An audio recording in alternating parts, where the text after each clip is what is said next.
একে তো শীতকাল, তার উপর শুরু হয়েছে ডেইলি বৃষ্টি। এবার রাস্তাঘাটে দেখা যাবে পেঙ্গুইন, কিচ্ছু করার নেই। এই ঠান্ডার মধ্যে চলো কলেজ যাই, কারণ আমাদের কলেজের অনেক হ্যাপা ভাই। পরশুদিন কলেজ গেছি, তখনই সার্টিফিকেট দিতে পারতো, বাট দেয়নি, আজকে দেবে সার্টিফিকেট। তো কলেজ যাচ্ছি, অনেকদিন পর বান্ধবীদের সাথে দেখা হবে। মোটেই অনেকদিন পর না, দুদিন আগেই দেখা হয়েছে, কিন্তু যাই হোক, এটাই লাস্ট ইয়ার। অনেক ভাবনা চিন্তা আমি করি যে হ্যাঁ যাই, কি আর আসবে যাবে দুদিন কলেজ গেলে।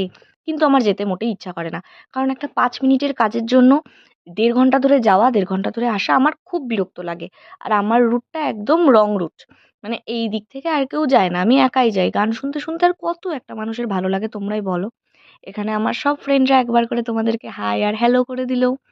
ইনি তো ম্যাডামের খুবই ঘ্যাম। যাই হোক, ওর গানের গলা খুবই সুন্দর।